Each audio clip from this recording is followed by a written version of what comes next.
defendant has supplied a copy of written statement to the plaintiff. But if you are representing the plaintiff and you'll open your case file, you'll realize that that document is probably not present in your case file. Now, when you realize that, there was no way for you to have been even, known that that particular document was ever filed had you not checked the order, and the fact that that document is not present with you. So, if you will be preparing a court brief on an incomplete file, which means that the written statement has been filed, but it's not in your file. So you prepare your brief only on the basis of the plaint, and the actual hearing is set for arguments on an application that is seeking amendment of plaint, but it is not taking into consideration what has been filed in the written statement. Then your court brief will also be incomplete to adequately prepare for that hearing, because you will be under the impression that what I have is enough, and this is what is in the file, but you will not have checked. Now, how to check that is also something that we briefly discussed. It is by filing an inspection form. So every court has this standard inspection form which you file with the court master, and the court master will get it signed by the judge, and you will be able to see the court's file. So after looking through the court file, you can see what all documents have been filed and if those documents are present in your case file or not. Now that is one purpose why you should see court file. The other purpose is that you should know that the page numbers that are in your file are also matching the page numbers that are in the judge's file. Now, another thing that we touched upon briefly, but we did not really discuss properly, was what is the difference between your file versus the judge's file. Now, there is at district level, honestly, there is not much of a difference. Usually, the court's file is arranged in a manner that is similar to the manner of arranging case files by the advocates. So, what advocates usually do, it depends from office to office, but depending on your office, they will either arrange all the documents in their file chronologically or reverse chronologically. So chronologically means that they will file, so in their file, the first document will be the very first document that was filed before the judge. So let's say if usually in civil cases, plaint is the very first legal document that is filed. So they will start with plaint. After plaint will come written statement. After written statement will come replication, so on and so forth. So the documents will be arranged in a chronological manner. Another way to arrange documents is in a reverse chronological manner. So the latest document that has been filed before the court will be placed first. So for example, in the last date of hearing, the written statement was filed. So the written statement will come here. Then the plaint will come. And, so in a reverse chronological manner. The point is that the documents have to be in a sequence. So you can know which document is where. You can draw logical connections and you can create some sort of coherence between various documents. So that is the purpose of arranging the documents. So in an advocate's office, the documents are arranged as per the convenience of the advocate.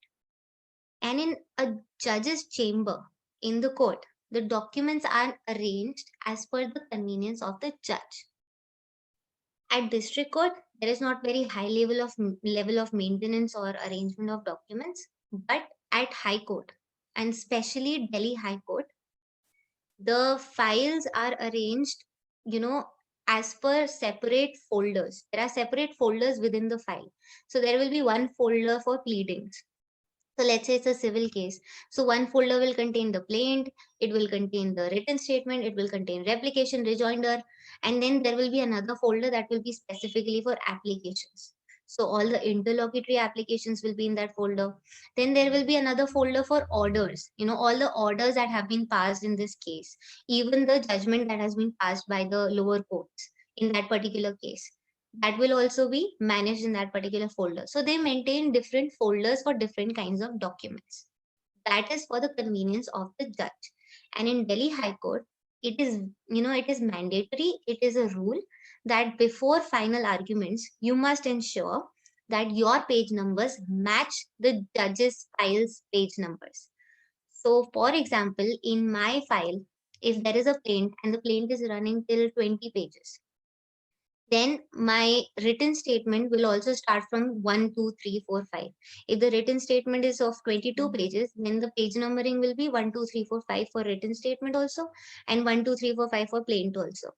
But in judge's case file, if the plaint ends at page number 20 and the written statement is filed, it's put next to the plaint, then the written statement will start from page number 21. And so that is why if I am saying that, this particular point can be found on this page number, and that page number does not say the same thing in the judge's file, then it will lead to unnecessary wastage of time. And to bring both the parties, in fact, all three parties on the same page, you have to make sure that your page number is the same as the page number of the case file of that is maintained by the judge. Now, we had shown you an order of Justice End Law previously. He is the judge at Delhi High Court, and he's very, very strict about. So, that's what Harshita ma'am also had shared with you, that for any matter that is listed before Justice End Law at Delhi High Court, you cannot go unprepared. Even if you're going to just seek an adjournment, you have to make sure that you've read the file and you know exactly what's going on in that matter, because Justice End Law is super, super strict. So I will share that order with you once again, just to give you an idea of what I, just shared with you.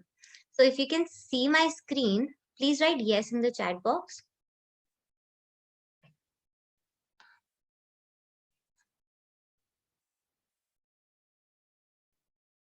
Can you see my screen, everybody?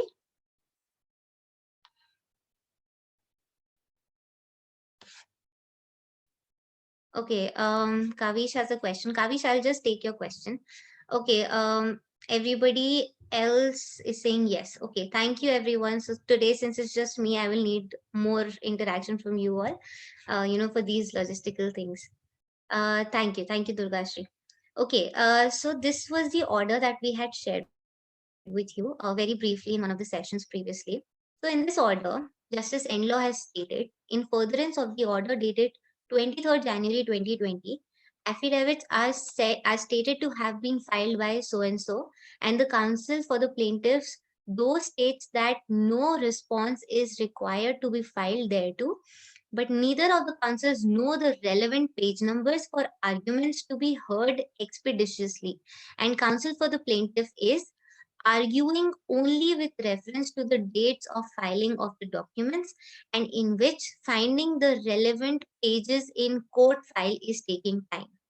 So this is what I meant when I said that you must ensure that the page number in your file matches with the page number in the court file.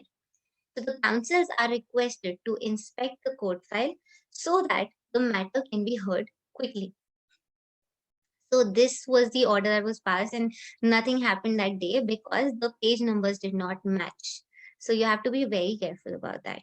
Now I will just read out the question that has been posted by Kavish in the Q&A box. So Kavish says, do all folders in a judge's file start from page number 1? Example, pleadings folder has a page number 1, applications folder has page number 1, and so on and so forth. Or do they continue page numbering from the previous folder? If a pleadings and at page 100, applications folder starts at page 101. Okay, Kavish, both of these things are practiced depending on which judge it is and which courtroom it is. So they sometimes start from page number 1 only for different folders, and sometimes they follow with the like you said, if the previous folder is ending at page number 100, the next folder will begin from 101. Sometimes they also use alphabets or Roman numerals for numbering their pages. So you have to be, extremely careful, and it totally depends on the convenience of the judge. So there's no set format or set practice for this, but for different courts and different judges, you have to make sure that, you check the page numbering, and accordingly you refer to your page numbers in court. Although that is not the problem that you will be facing while attempting the assignment, because it's at the very preliminary stage, and we have not given you the judge's file to match the page numbers with. But this is just a general tip for you when you actually start practicing law, so be sure of that. And it also saves a lot of time, it helps you be more organized. So Kavish, I hope that answers your question. If there are any other questions, can you please just tell me in the chat box if there are any more questions? If no, then I will proceed with the presentation for today's session. If there are no questions, please just write no in the chat box. Or if there are any questions, you can always just ask them.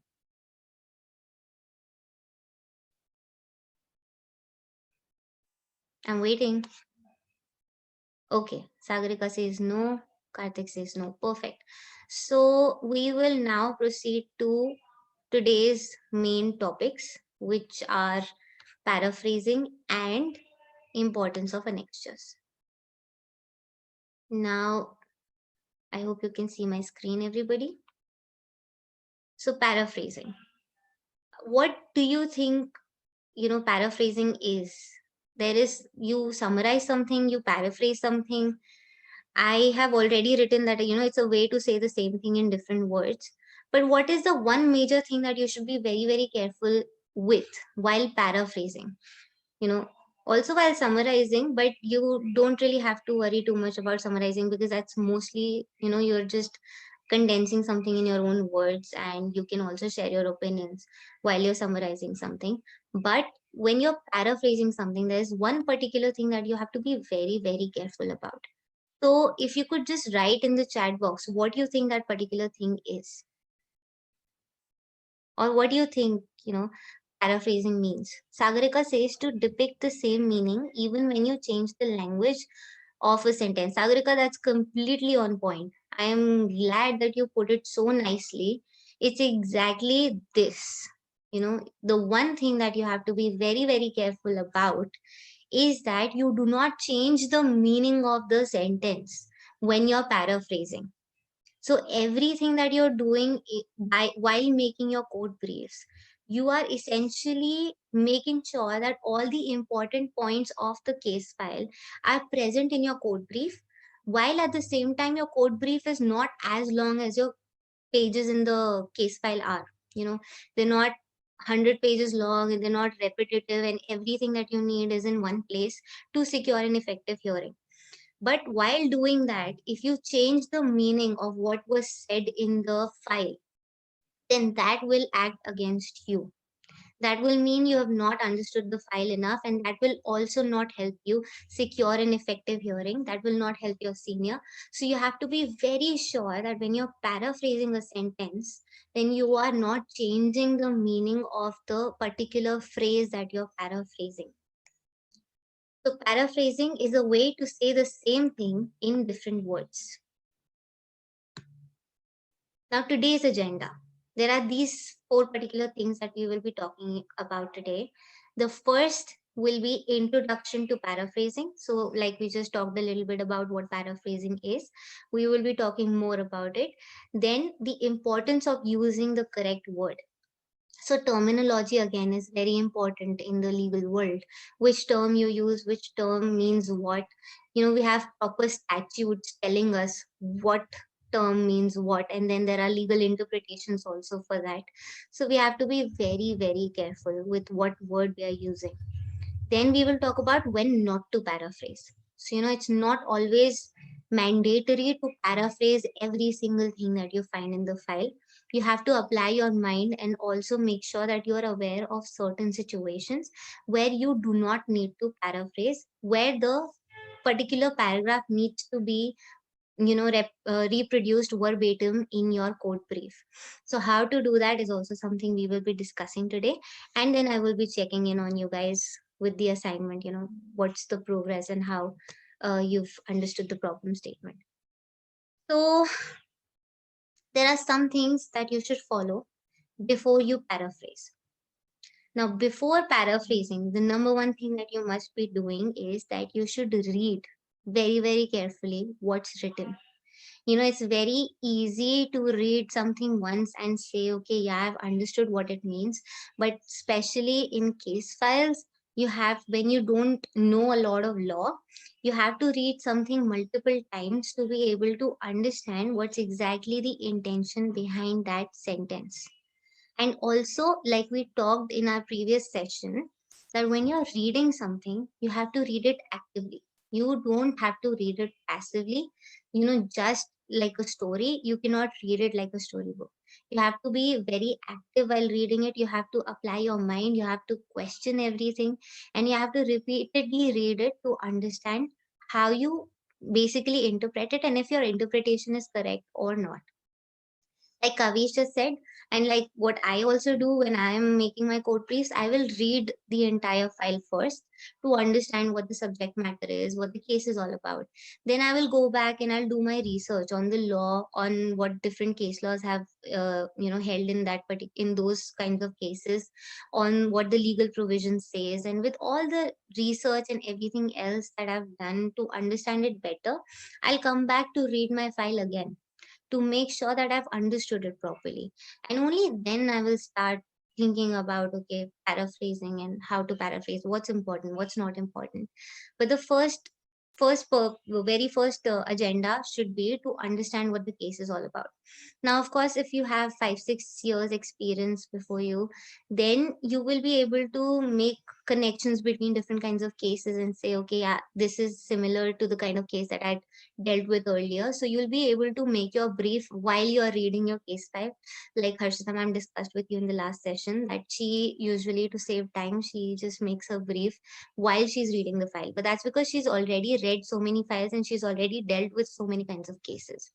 So when you're just starting out, do not, just assume that you know what's being talked about, because more often than not, it's not what we think it is.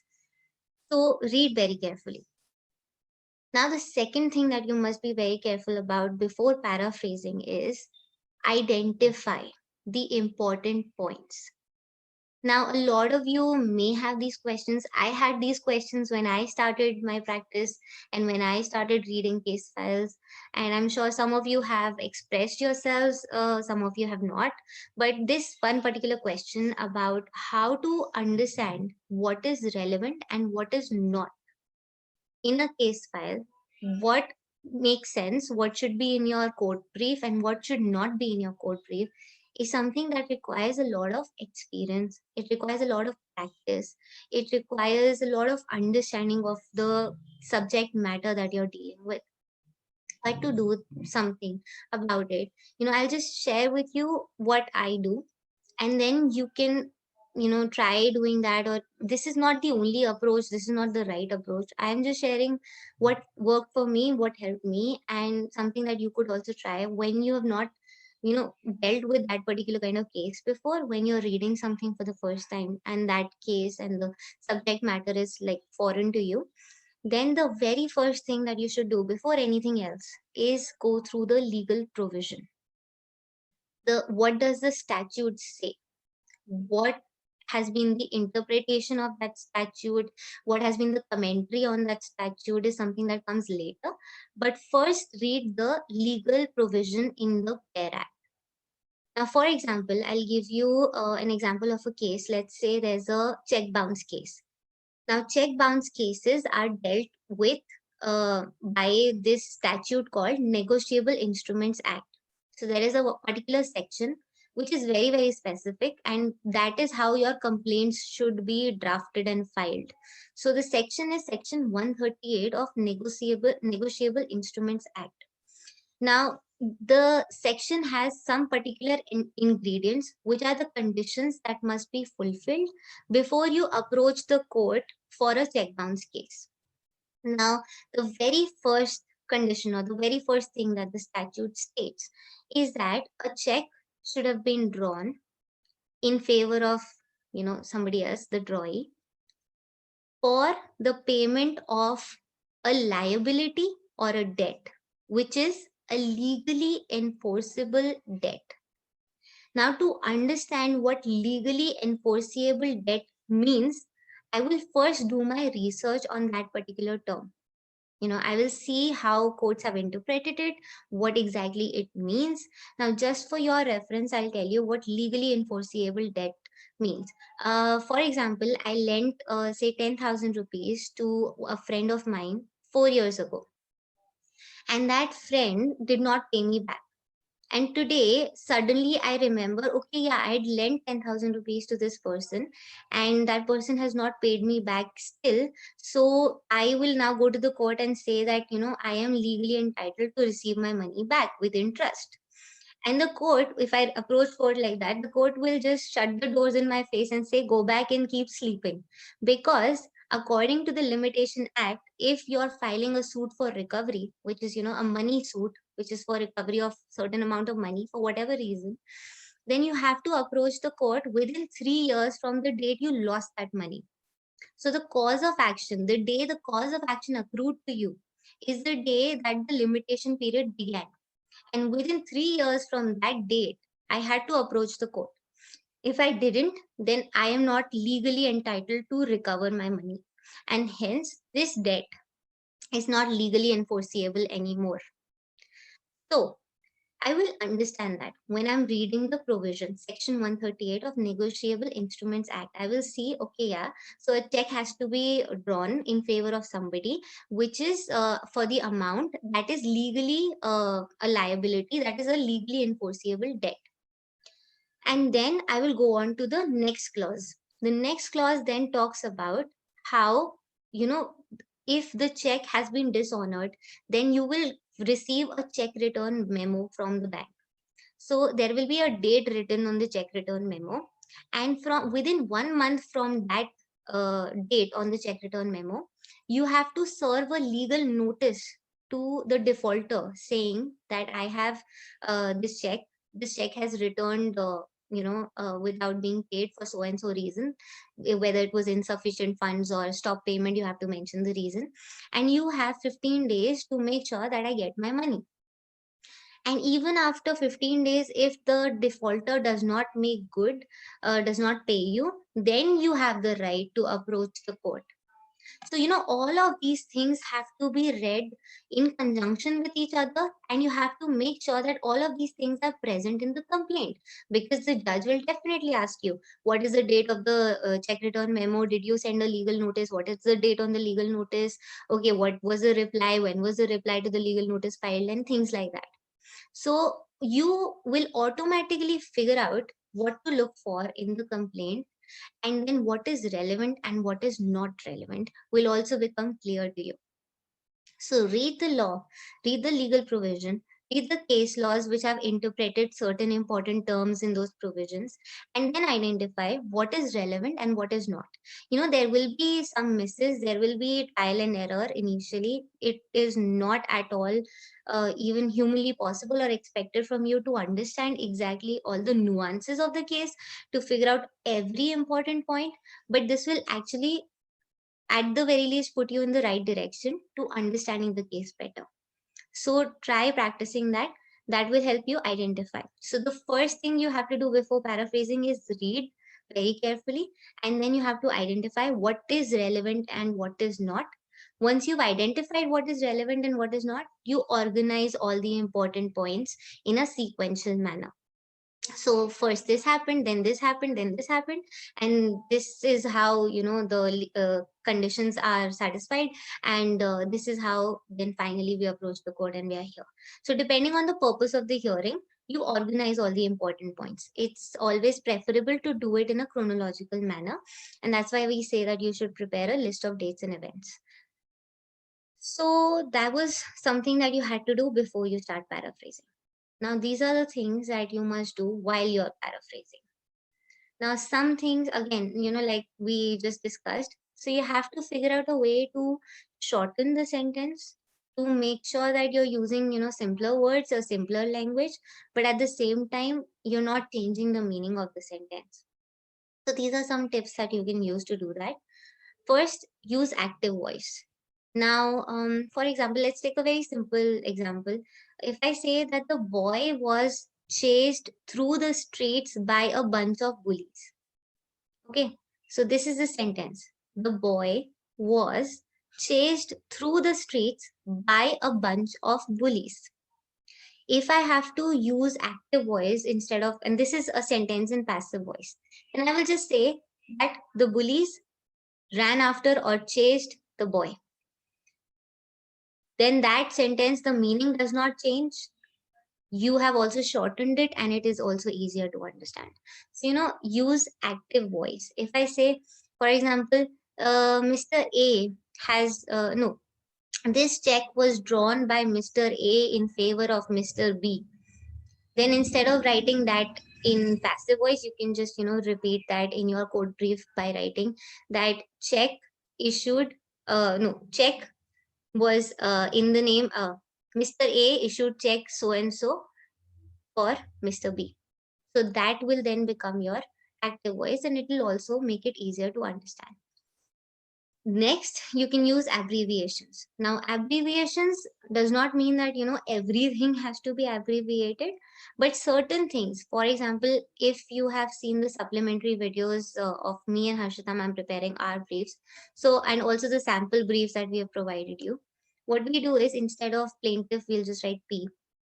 Instead of defendant, we'll just write D. Instead of saying complainant, we'll just write C. So, this helps shorten the sentence, and it also makes sense that when you're reading it, you know what's being talked about. So don't use extraordinary abbreviations unnecessarily, but you can use certain obvious abbreviations. And also, the best thing about code briefs is that since it is not really an official document that has to be filed, it is for your reference and your senior's reference. You don't even have to worry about the correct grammar. You don't have to worry if the verbs are mentioned is, are, so and so, blah, blah, blah, or the whole sentence is properly structured. You can use hyphens, you can use asterisks, you can use colon, semicolon, and you can still make sure that your brief is brief and it makes sense, and that's it. So for example, if I say that, say, document X is on page number 21, so instead of writing this whole sentence, I can just write document X dash page 21, and the page can also be written as PG instead of PAGE. So the idea is that it has to make sense, it has to be short, and it has to be logical. So, use your abbreviations like that. Even in legal documents, sometimes you will find that, if an act has been mentioned, for example, if you're saying that under section 151 CPC, which is a civil procedure code. So if I'm saying that section 151 civil procedure code, then in the bracket in the legal document also I can write hereinafter referred to as CPC. And then um, is anybody okay? Okay, sorry. So, hereinafter referred to as CPC, and then throughout the legal document, I can just say CPC instead of repeating civil procedure code again and again and again. So, you can do something like that in your code brief also. Instead of writing hereinafter and, big words like that, you can just in, quotes, you can just write CPC in the brackets, and then you can use that particular abbreviation throughout your code brief also. Also remember, in legal documents, we often repeat unnecessary phrases like it is stated. Every sentence will then start with it is stated and it is most humbly submitted and things like that. So when, those things are repeated unnecessarily, also because it's an official document and that's an official style of writing sometimes, you don't have to repeat that in your brief. So in your brief, you can just simply say what the crux of the sentence is, what is the important point from the sentence, and paraphrase it, and then put it in a logical manner in your brief. Don't write it is stated, it is submitted, hereinafter, etc., etc. And then again, of course, use simpler words. So instead of writing hereinafter referred to as, you can just write henceforth or given below or stated here. So use simpler words, keep it very simple. Just the main concern should be all the important points are listed in a logical sequential manner, and the paragraph numbers and the page numbers of where those points are coming from are also mentioned in your brief. Because as we've discussed it multiple times, we cannot just say something out of our whims and fancies before the judge, especially in civil cases where you cannot travel beyond your pleadings. For every single word that you're uttering, it has to be measured, it has to be backed by what's in your file. So be extremely careful about making sure that you know exactly where that point can be found in your case file and writing that in your code brief. So these are the things that you must make sure of while you're paraphrasing. Are there any questions till now? If you can just write in the chat box if anything about paraphrasing that you want to talk about, or if any, doubts that you had about how to present your code brief, then you can just write in the chat box or in the Q&A box. I would actually prefer the Q&A box. So I assume there are no questions then. Okay. Can you write no in the chat box if there are no questions? Okay, Swati, Swati says, can we submit our assignment by this weekend? Swati, actually if you're looking for an extension, you have to send an email to litbasics@blocktopus.com, the email where you received your assignment from. So please give us a reason why you're seeking the extension, and we'll see if it's reasonable, and then we can, give you an extension. Otherwise, just because if you're thinking it's too overwhelming or it's too daunting, do not, just take more time to do it. Try to figure out a way to do it within the limited time that you have, because in practical life, trust me, we get the file sometimes is given to us at 9 or 10 p.m. the day before the hearing, and sometimes we have just one night to prepare our briefs and make sure that we're ready. So this will be a good practice for real world if you just try to push yourself to do it. Okay, Swati says genuinely she has a reason. Then Swati, please email it, or you can also, WhatsApp me. The deadline is Friday 2 p.m. November 27th. Okay. Tanisha says, I was wondering whether Tanisha, it has been emailed to you. It's not in the course. The assignment was emailed to you. You can just, WhatsApp me if you are facing any issues with the problem statement. Rishi says, I think the dummy file sent from your side is not too big. Yeah, it's not too big, exactly. And, just if you push yourself to do it in time, you will be able to do it. And that will also give you good practice for real world. So please try to do it on time. Now, I believe you don't have any questions about paraphrasing. It's only about the deadlines and everything. So let's just move on.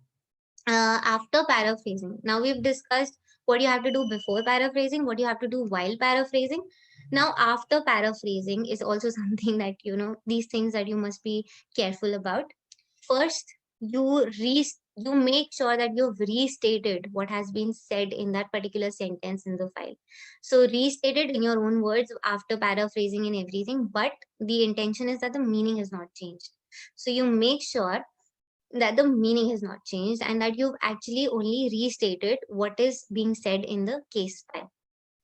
Then you again check. It's very important to cross check and make sure that it's the same paragraph that you are referring to, that you have paraphrased, and then you're mentioning the correct paragraph numbers and the page numbers. You recheck everything. If you find any discrepancy, you repair it then and there.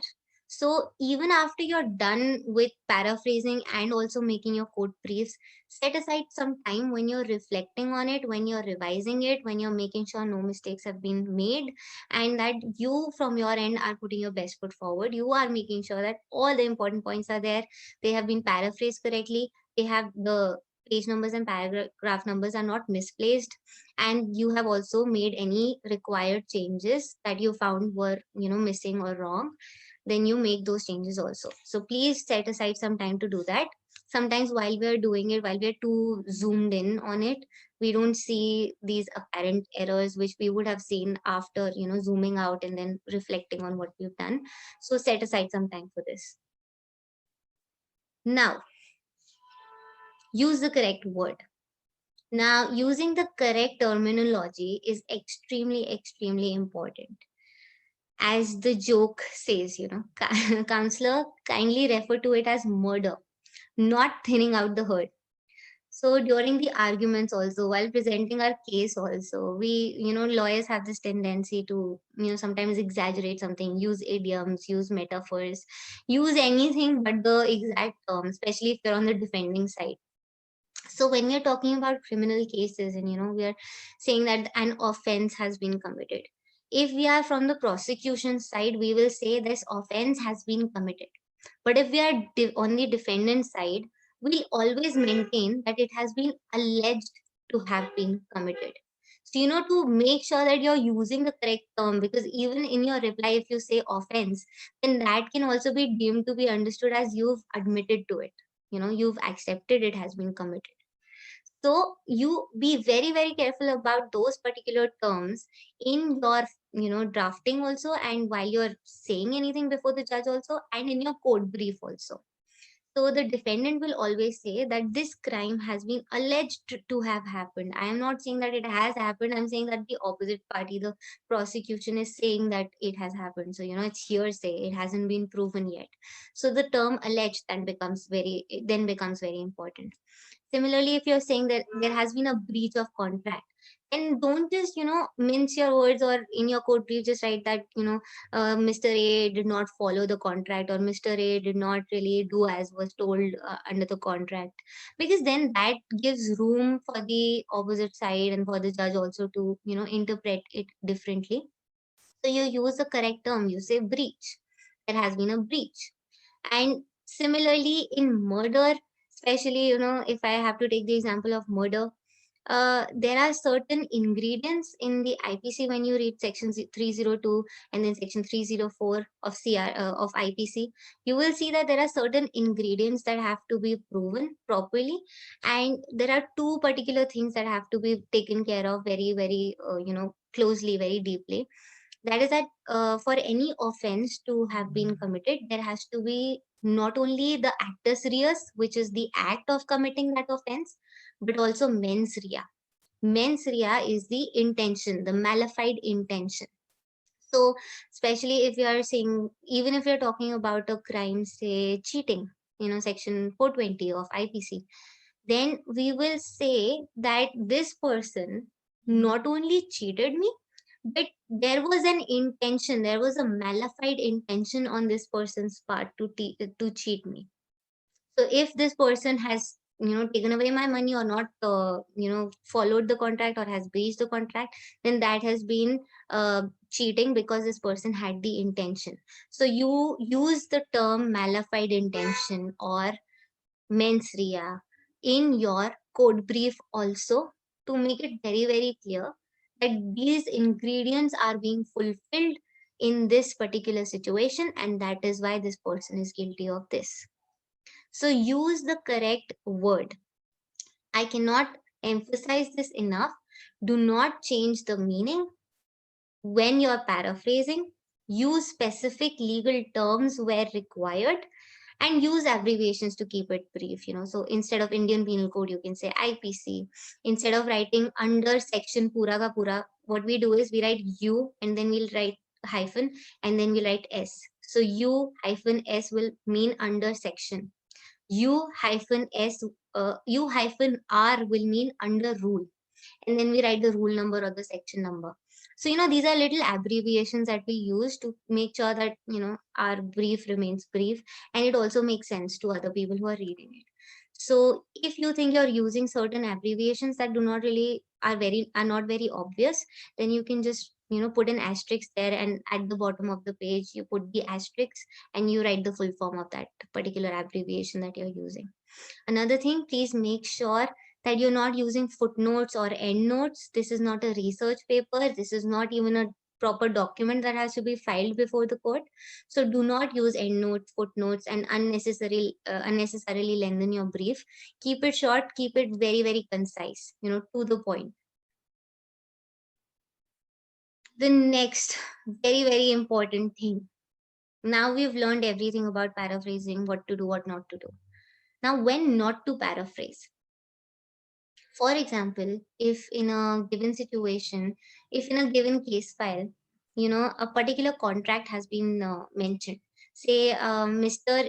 A is the plaintiff, and in his plaint, he has mentioned that as per contract dated so and so, clause so and so, Mr. B, who is the defendant, has not paid this amount to Mr. A.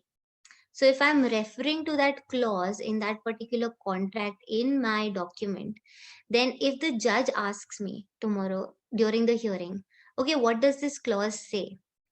So I cannot just, go through what my plaint says about the clause. I have to read the clause verbatim from that document, that contract. So that contract, which is the annexure, which is the supporting document. We talked about supporting documents, we talked about annexures and exhibits and everything. So if the supporting document is there, I'll have to open it. I'll have to figure out that clause number, and then I'll have to, read from that clause number. So again, I'll have to flip through my file unnecessarily. So what I can do instead is that if that clause is mentioned in my document, and if it is so important that the entire case is based on that particular clause from that contract, then I will reiterate the same clause in my code brief instead of paraphrasing it. I will write down what exactly the clause states instead of paraphrasing that clause. Okay, so that is done by anticipating what is very, very important and what can be asked by the judge. Now, these are some examples that I've given you where you must always make sure if there is something that is so important that it should be reproduced as it is in your code brief instead of paraphrasing it. So certain annexures, like circulars or specific legal provisions, like I just told you, if I'm relying on a legal provision of, say, Section 302 of IPC for murder, or Section 138 of Negotiable Instrument Act for check bounce case, then I will need to, even talk about those legal provisions and what those legal provisions mean. The judge may ask me, has this particular clause, the condition under this clause has been satisfied or not? Then to be able to do that, I will have to, reproduce what the provision says. So if I have this written down in my code brief, it will be very, very convenient. Circulars, sometimes there are certain circulars, government circulars, that are also mentioned in cases. It totally depends on the facts and the circumstances of that case, and that, it is said that maybe that circular is not legal, or that circular is unjust, or any other question is based on that circular. Then what is being provided in that circular becomes important automatically. So you have to recognize the important clause, and then you can reiterate the important clause in your brief itself. I will also show you an example of how I do that, by showing you one of the documents, one of the legal documents, and how I paraphrase that. Shortly after this presentation, I'll show you how that's done. So the second thing that you should be careful with is the orders and notifications. So if we are talking about some order that was passed by some court in that particular case only, or in the lower court, or we are talking about some government orders or government notifications, then we are not the authority on those particular things that are being said in the order or the notification, right? So whatever is written in our document will not be taken as the authority on that particular uh, paragraph or clause. Then we will have to definitely refer to that order, that notification, and read out from that order what that clause or that paragraph says. So again, we can reiterate that in our code brief. Supporting judgments. If there are any supporting judgments, if we are saying that, a similar case was this particular case, and this was held in this case by judge, or in this paragraph number, the judge has held this. Now, what the judge has said has to be relied on only after looking at that particular judgment. So you can reiterate the particular paragraph in your code brief. Again, contracts, as I talked about, the specific clause that you're mentioning, just reiterate that. Prayer clause. Now, prayer clause is essentially the clause where what is the main purpose for the case to have been filed in the first place is mentioned. So it is within the context of that prayer clause that we try to understand what the case is all about. So sometimes when we are paraphrasing the prayer clause, we tend to miss out on certain important points. We tend to change the meaning of the prayer altogether.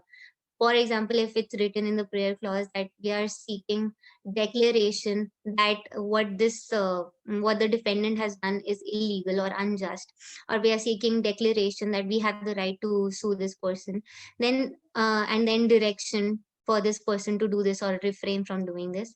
Then often if we are paraphrasing the prayer clause, we'll forget about the declaration, we'll just write about the direction. And even if we're writing declaration, we'll just write declaration and while paraphrasing, and it won't really make any sense. So what we do is, what Harshita ma'am also does in her briefs, we'll write the prayer clause right in the beginning before we start making our brief, and we'll reiterate what exactly the prayer clause in the file says. We'll write all the clauses of the prayer clause. We'll write which is the page number where the prayer clause is found, and then we'll start with the brief. So when that is mentioned right on top after the subject matter of the case, then it gets easier to understand the facts and circumstances of the case within that context, and important points are also not missed out on. So it is preferable to not paraphrase the prayer clause either. And then again, any specific laws, section, para that has been mentioned in the main pleading. So if it has been mentioned as is in your main pleading, then that means it is important. So you make sure that you are reproducing it the same way it has been mentioned. And it is very important to make sure that you are reproducing it as is in your main pleading. So if I'm saying that my plaint says that this contract has been breached, and the contract is annexure, uh, are you following me, everybody? I just got this message that my connection is unstable. Can you follow me? Can you write yes in the chat box?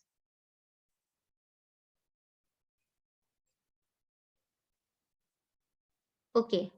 Thank you, Rishi. Thank you, Tanisha. Thank you. So I just got this message that my connection is unstable, and I thought maybe I lost you guys. Okay, thank you. Kavi says that repeat this one point from the start. You were not audible for a few seconds. Okay, so what I was saying was that if there is any particular, the fifth point on your on your screen, that is any specific clause or section or paragraph that has been mentioned in the main pleading. So if any specific para or clause has been mentioned or reproduced as is, okay, thank you for telling me that, Rishi. You can just, if something like that happens, please just text me or write in the chat box so I can, figure out a way to deal with it, and I can go slower. So thank you for your cooperation, everybody. So the last point is that, if it has been mentioned or reproduced as is in the main pleading, then you know that it is important. And if it is important enough, then you also know that it should be reproduced as is in your code brief. Now, I believe Ramba has raised her hand. Ramba, I'll allow you to talk. You can unmute yourself.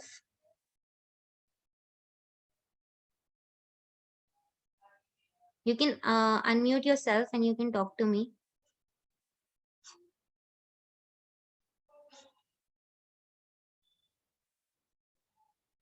Okay, maybe that was by mistake. If you want to talk, just please write yes. I mean, I want to talk in the chat box. So I'll enable your audio. Now, these are the pointers that you need to make sure, to understand when not to paraphrase. So the four things that you must remember: when exact words of authority would lend support to your argument. So when you're not the authority on that particular thing that you're relying on in your case, then you make sure that you are reproducing the exact paragraph from that authority itself. The second point you need to make sure is when you want to state the law. So when you want to state the law, you must reproduce the law as is. You cannot paraphrase it. You cannot change the meaning at all. In fact, you can't even risk changing the meaning. So make sure that when you want to state the law, you're not paraphrasing. Then when the original wording cannot be changed, like I said, some terminology has to be, correctly reproduced in your code brief. Like if you're talking about malified intention, if you're talking about murder, if you're talking about check dishonor, those terminologies, when they cannot be changed, then do not paraphrase. Then when it must be recited as is, like I said, when you know that the judge will ask questions regarding this particular clause or regarding this particular paragraph, then you make sure that you have it right in front of you in your brief, so you don't have to flip through the pages and go back and forth and create any confusion. So I hope that is clear. These are the situations where you do not paraphrase. Now, before we go on to discussing the final assignment, I would want you to talk to me and, share your questions, because I'm not sure if, the internet and everything else is fine and you're following. So, Ramba, I have actually enabled your audio once more. You can unmute yourself and you can talk to me. If there are any other questions, please put them in the Q&A box. Please put them in the chat box, and ask me if you've understood everything about paraphrasing and what to put in your brief and what not to put in your brief.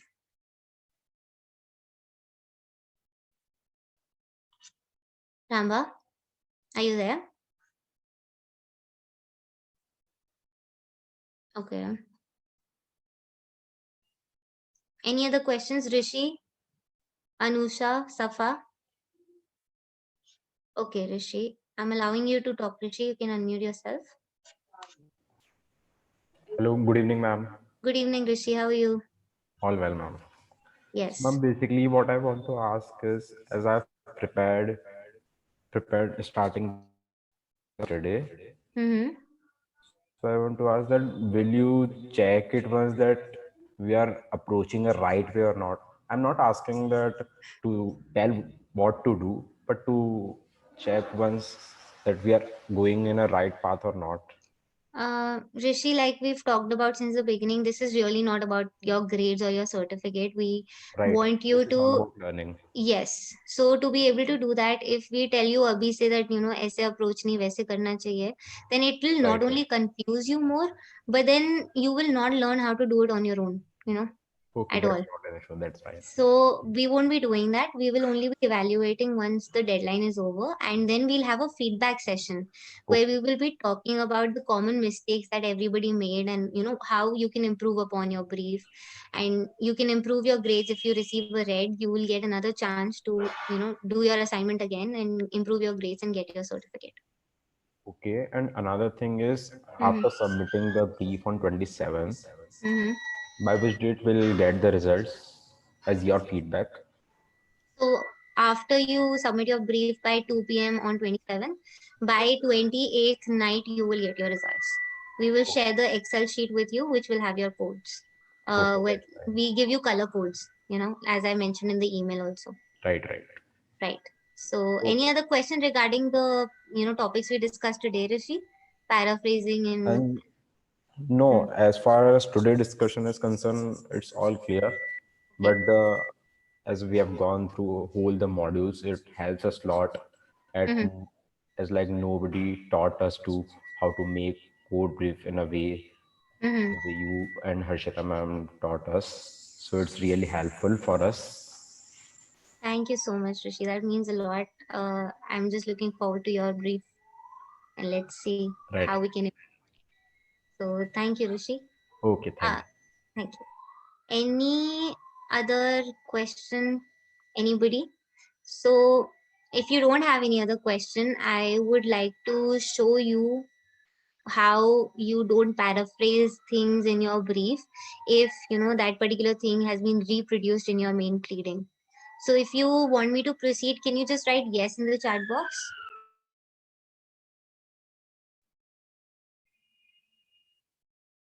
Kavish says yes. Pranjal says yes. Safa says yes. Great.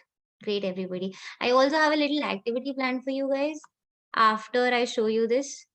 So, be very, very active.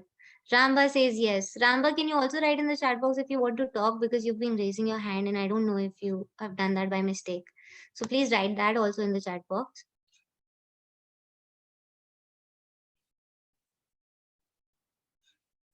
Okay. While Ramba replies to that, I will just share my screen with you again. Okay, by mistake. Thank you, Ramba. So this is a case, and this is a suit that was filed by us, and we had to basically go through it, make brief on it and everything. So I am just going to refer to this one particular paragraph just to make it clear how you can write in your code brief some particular things when the legal provision itself is reproduced in your main pleading. So this paragraph says that it so happens when on 18th October 2018, when officials of the defendant came to the premise of the plaintiff and pasted an order passed by the defendant under section C. So U/S is written instead of under section. We do that sometimes in the main pleadings also that are filed. This is a common practice. So this is also an abbreviation under section 10 clause 2 of the act of 1975. Now the full form of the act has been mentioned in the beginning of the suit, and uske baad likha tha hereinafter referred to as so and so, and then ever since it has been referred to as the act of 1975. Is the Huda Act of 1975 basically, wherein the defendant has stated various wrong and misleading facts. However, neither any show cause notice was provided nor any opportunity of hearing was provided. It is pertinent to mention here that a perusal of the said order will show that the allegations are related to commercial use of the premises.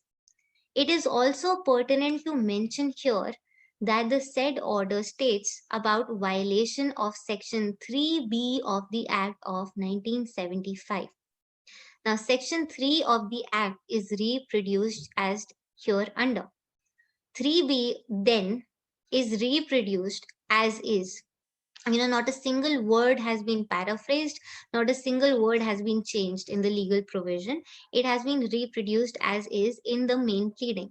So no person shall erect or re-erect buildings in a colony save in accordance with approved plans and subject to such restrictions and conditions as are contained in the license or as may be specified by the government or the director. And a bare reading of the above provision will show that Section 3B of the Act is related to only the construction of the building after approval of the building plans. However, it does not state anything about the usage of the building. Now, how I paraphrased it was 18th 10th 2018, which is the main date that has been mentioned in this paragraph. Officials of D, instead of defendant, have written D, pasted an order under section 10(2) of the Act of 1975 on these premises. No show cause notice, no hearing. So I've not written the complete statement, the complete sentence. I've not even used the verbs over here. And then I've written said order alleges violation of section 3B, which does not apply as it does not state anything about the usage of the building. So this is how it has been paraphrased. All the important points from this paragraph are here. It is short, it is concise, and then I have reproduced section 3B as is right over here in this particular comment itself. So this is how you have to make sure that what doesn't have to be paraphrased is mentioned in your code brief. Okay, if everything is clear, if there are any questions or anything, I'm asking you again and again because I don't want any unresolved questions in your mind that you may carry with you while you're preparing your brief for this assignment, and even in the future, once you're done with the course and then you have these questions and you're like,